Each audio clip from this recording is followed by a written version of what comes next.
It was around 2:13 a.m. when Jake moved into his new apartment in a quiet town in the United States. The building was old but cheap, which was the only reason he rented it. Outside, the wind howled softly through the empty streets. Jake unpacked a few boxes, turned off the lights, and lay down on his bed. The silence of the building felt strange, like the place had been abandoned for years. Just as Jake was about to fall asleep, he suddenly heard something above him. Footsteps. Slow, heavy, dragging footsteps. Jake opened his eyes and stared at the ceiling. Someone was clearly walking on the floor above him.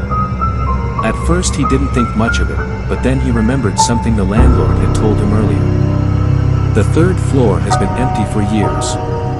Jake sat up in bed.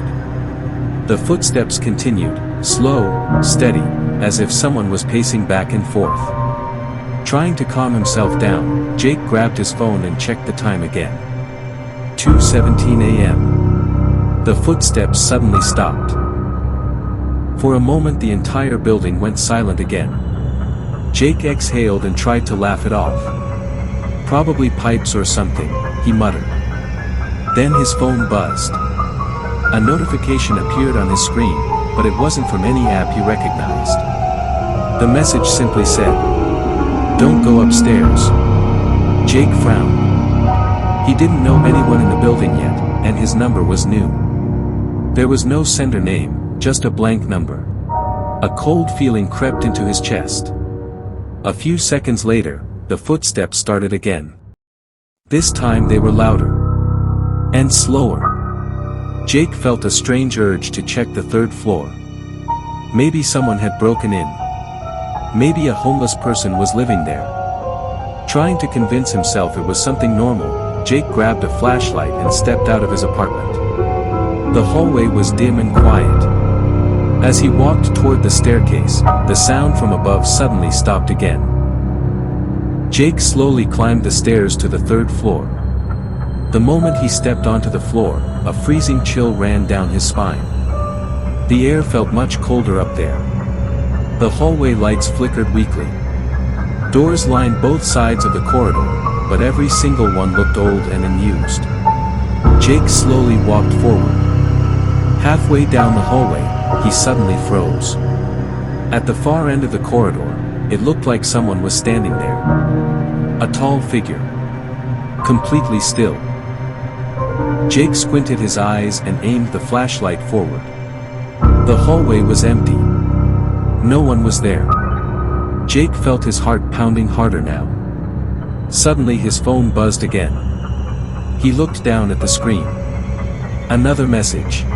"I told you not to come up here." Jake's stomach dropped. Before he could react, he heard something behind him. A slow, scratching sound. Like fingernails dragging across the wall. Jake turned around quickly. The hallway behind him was dark and empty. But the scratching sound continued. Closer now. Very slowly. Jake turned his head back toward the end of the corridor. And this time, someone was standing there. A girl. Her long black hair covered most of her face. Her head was tilted slightly to one side. Her arms hung unnaturally still beside her body. Jake's voice trembled. "Hello." The girl didn't move. She didn't blink. She didn't breathe. Then suddenly, the hallway lights went out. Complete darkness swallowed the corridor. Jake's flashlight flickered. When the light came back on, the girl was closer. Much closer. Jake's heart began racing uncontrollably. He took a step backward. The girl took one step forward. Her movements were slow and unnatural, like her body was broken. Jake turned and ran toward the stairs. But when he reached them, the door slammed shut by itself. Jake tried pulling the handle. It wouldn't open. Behind him, he heard the soft sound of footsteps again. Step. Step. Step.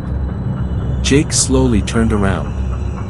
The girl was only a few feet away now. Her hair slowly parted, revealing her face. Her skin was pale. Her eyes were completely black. And her mouth stretched into a twisted smile. She whispered in a soft, broken voice. "Why did you come upstairs?" Jake tried to speak but no sound came out. The girl leaned closer. Cold breath brushed against his ear. Then she whispered one last sentence. "You're not leaving this floor." Suddenly the lights shut off again. Jake screamed. The next morning, the building manager arrived after several tenants complained about strange noises during the night. Jake's apartment door was wide open. Inside, the room was empty.